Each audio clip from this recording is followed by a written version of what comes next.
Good evening and welcome to the Gender Speaker live show for my LGBT evening. Gosh, it's getting so dark now. I haven't even got any extra light coming in from the French windows in front of me. But here we go. I'm going to be talking today about the Reimer Twins and the impact that that's had on LGBT life today.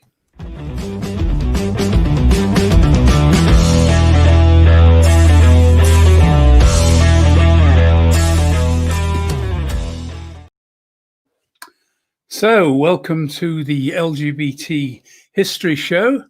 I'm talking about the Reimer Twins. Now, some people have heard about the Reimer Twins, others not, but I want to just sort of lay out a little bit of the story and the impact that it's had, because this is probably one of the most significant incidences in history in terms of the way we treat gender and gender identity today.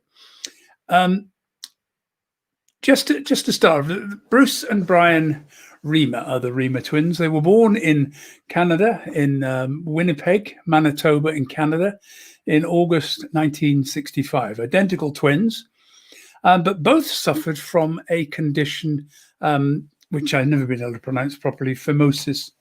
It's a problem where the foreskin starts to close over the penis. It's actually a condition which often affects trans people who haven't had surgery as they get older. The treatment for this, which I've spelt wrong there, but never mind, is the treatment was going to be circumcision. So both the boys were experiencing some discomfort and difficulty with urinating, and it looked as if it was going to be something where circumcision would be the problem. Just remove the foreskin and that solved the problem. So they went to the local clinic where a local practitioner decided, for some reason that's not apparently clear, I've not been able to track this down, they decided that they were going to use an experimental laser scalpel. Well, I say it was experimental. It was a new laser scalpel. It was all new technology. Quite clearly not something this doctor had practiced sufficiently with, because he completely and totally destroyed poor Bruce's penis. Irreparably damaged it. Now, they decided not to go ahead with the circumcision of Brian, having made such a catastrophic mistake. Bruce was treated, but there was no way to recover it, no way to surgically repair the damage that had been done. Now, Janet Reimer, Bruce's mother, had watched and seen, or some weeks later, watched a documentary about John Money. John Money was the psychologist at the Johns Hopkins Hospital in Baltimore. He was a prominent psychologist. He was very actively involved in setting up the first gender clinic in the United States at the Johns Hopkins Hospital. Worked an enormous amount with what we call intersex today, but then were called hermaphrodites. That's now considered an offensive term. But he worked a lot with intersex children. Worked a lot with the gender clinic by basically helping transgender people go through surgery. So had a lot of experience in this field. And Janet arranged to go to Baltimore to take the children to see Johns Hopkins, and he recommended some treatment. Now, here's a little bit we need to know about John Hopkins. He was very much at the head of his game. He had already coined the terms gender role and gender identity. So the use of the term gender today, where we talk about gender in terms of the way in which one presents oneself, gender identity in terms of the sense of who we are in here, our sense of gender. Up until John Money in 1955, nobody really used the term gender other than when talking about grammar, English grammar. So he was the first person to start using the term gender and applying it to human behavior, human identity.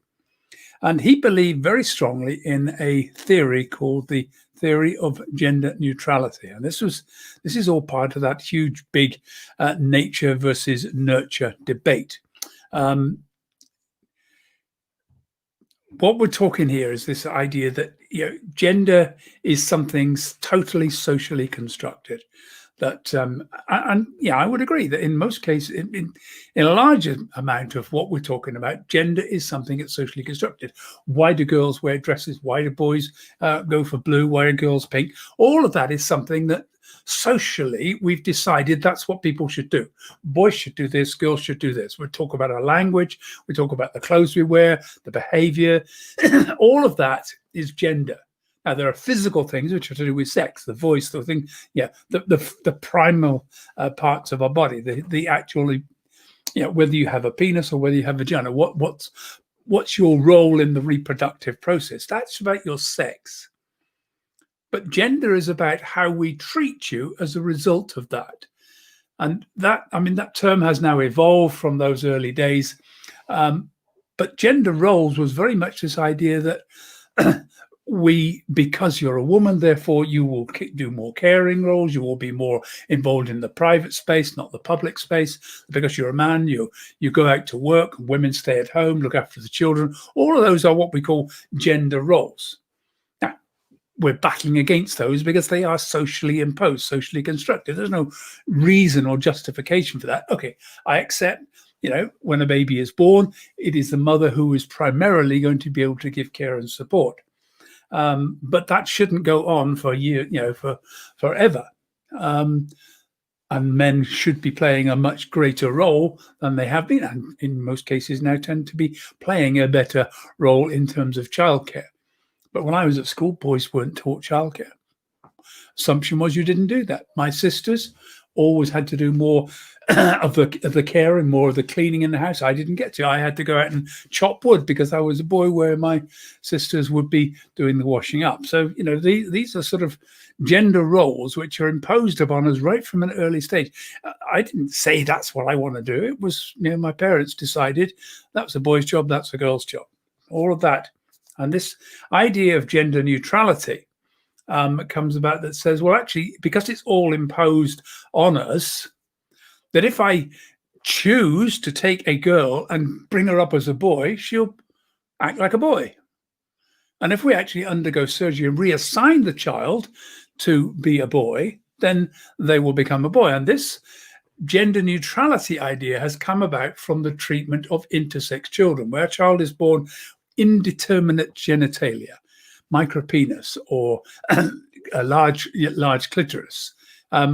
If it's not absolutely clear what gender the child is, what sex the child is when they're born, up until for a very long time, the medical profession felt they had to fix that, make a decision, reassign the child, and invariably they would reassign to female, on the grounds, as I saw one consultant write, it's much easier to dig a hole than build a pole.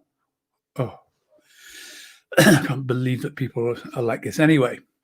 So in part of this process, looking at this nature-nurture debate, John Money convinced the parents that what they should do is to reassign Bruce to female. And that was the best way, because he no longer now had a penis. He would have no reasonably good quality of life as he grew up. And therefore, the best thing is definitely to reassign the child to female, and then the child would have a reasonable chance. And because this was going to happen early, his belief was that if it was before the age of 18 months, then the child would never know. They would just grow up in the gender that they were assigned. And this was the principle behind how they treated intersex children. Well, in this case, it happened to be 22 months, but at 22 months, Brenda was reassigned to female, and a process of surgery began to remove the remainder of the preserve, remove the testicles, create a rudimentary vagina, and then a series of operations, because as a child is growing, things start to change. So you have to keep on changing. And this is one of the big problems with this approach. You have to keep on doing additional surgery. You have to start with hormone treatment. Everything has to be done artificially because the body isn't going to naturally do this. But for John Money, this was a perfect case. This was a case where he had identical twins. living in the same environment, the same cultural background. Everything was right. Both boys now, one was going to be a girl. And if they could bring these two children up and show that one was a perfectly balanced female, one was perfectly good as a male, but they'd started out both as male, that was the perfect proof of the theory of gender neutrality. And that's what he started to do. He called it the Janet and John case. And for years, for about 10 years, actually, just kept on talking about this Janet and John case. He wrote a book on it. He wrote papers. He did lectures. And of course, during that time, we're talking about 1968 when it all took place. We're right at the start of the second wave of feminism.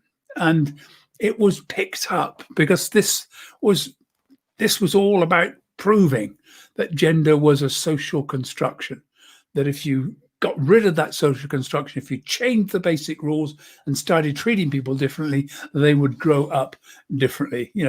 Girls don't need to be taught that they don't need to be pushed down. They don't need to be pushed into private space.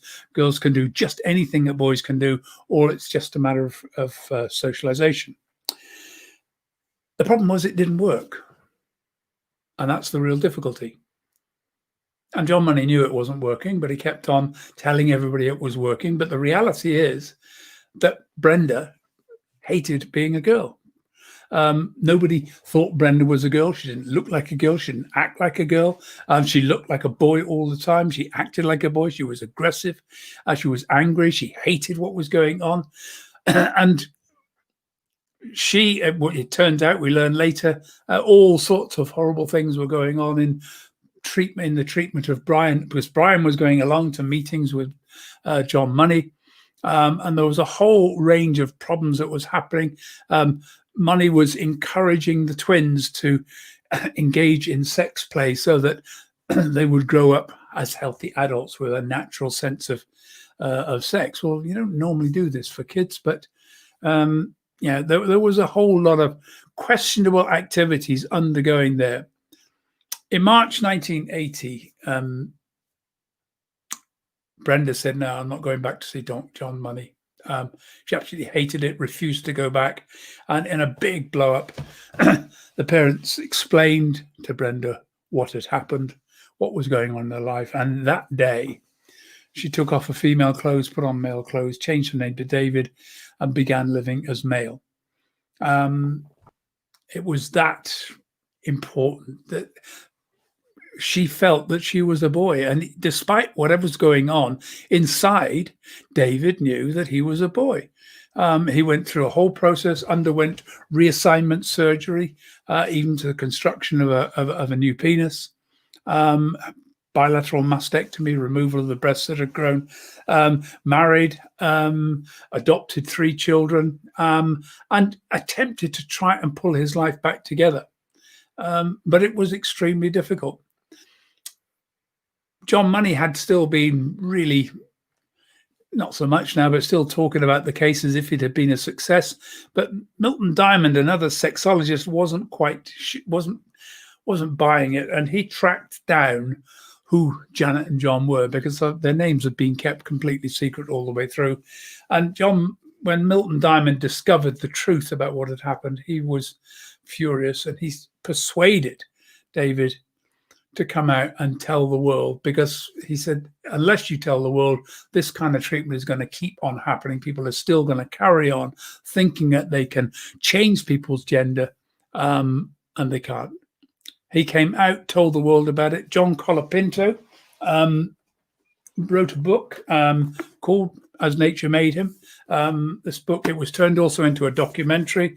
BBC Two showed that documentary. I remember seeing it when it first came out. This is early 2000, late 1990s, early 2000.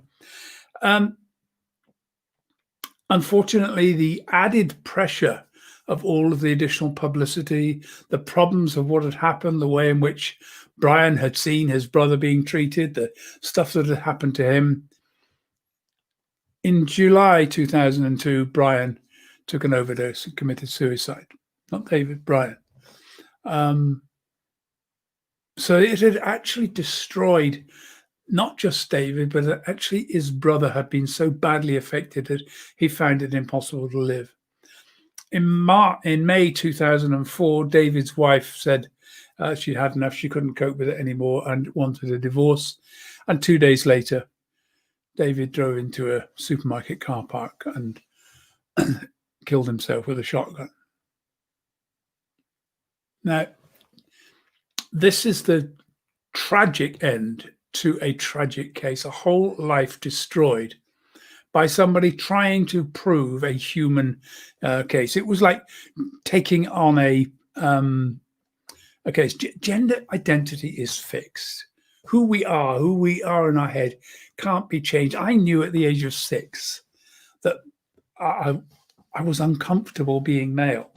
Now, for me, the problem is I had to live with that because I was back in the 1950s when, this kind of treatment was the kind of thing going on. The treatment for a young trans person back then for gender incongruent child, well, it was electroconvulsive therapy. There were all sorts of things. There were attempts to fix it, attempts to try and change it. The same thing if someone was gay, because back then homosexuality was illegal. So the first thing to do was try and fix it. Let's try and make them normal.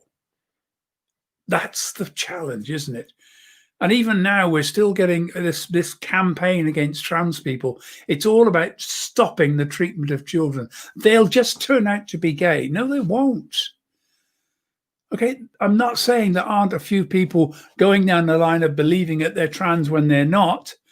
Yeah, and we need to isolate that and fix that. But you don't stop the whole process just because one or two people make a mistake. What you do is improve the way that you track down and check what people's gender. I agree that there should be a couple of years of work. Actually, right now, it's taking 3, 4, 5 years to even get to see specialists in order to have any treatment, but which certainly is wrong. But gender is fixed. The gender identity, your sense of who you are, doesn't change. I've worked with thousands of trans people. I did huge amounts of work when I was doing my master's degree, researching online, researching and talking to people offline. Since then, I've nearly every, if trans people spot me, they will ask to go onto my, me to be friends on Facebook, and we communicate. And I have never come across someone who's ever wanted to be, a trans woman saying, no, I really wish I was male. No, they want to be female, or they want to be non-binary. They want to be outside of that constraint of being male. And the same with trans men. I've met lots of trans men now, lots of people who don't feel comfortable being female, would rather be non-binary or male. That identity is solid, it's fixed, and you can't change it. And parents, if you've got children who are trans, it wasn't your fault. There's nothing that you could have done, nothing a parent can do in the way they bring up a child which changes their gender identity. We don't know exactly why it happens. And I've got cases of twins where one is trans and one is not. So it's fairly clear that it's not about something someone's taken. It's not about the behavior. But the fact that one twin can be trans and one is not says it's never the parent's fault. It's something that happens. It's just about nature. Now, that's the whole story about the Reimer twins. It's a sad story. It's a challenging story. I wish it hadn't happened. It was really, when I first read it, I was shocked. Doesn't even describe it. Such a sad story. And I heard the story and read it before David and Bruce and Brian decided to take their own lives. But it shows you just how important it is to support people through the process if their gender identity doesn't align with their body. You can't make people change. You can't. Fads don't work. People don't just become locked into a fad thing. I know what, I'll change gender. You can't change it. It doesn't change. So there we are. That's a little bit of gender history, talking a little bit about the background of why that's there. hope you found that useful, interesting. This will be on my podcast later. Next Wednesday, I'll be here back again talking about gender issues. I'm not sure if I haven't got somebody lined up to have an interview yet, but that may still happen. Don't forget, I'm running a transgender and non-binary inclusion workshop on the 17th of November, 2020. You'll find the details down below in the details below this video. It's on Eventbrite, Transgender and Non-Binary Inclusion Workshop. Click on there. I've done it on the basis that you pay what you can afford. Recommend a minimum of £20, but do come along. And I shall be back on Wednesday, so please do come and join me for another show. And we'll be looking at more issues and interesting parts of gender and what it's all about. So thank you for joining me. Hope to see you again on Wednesday.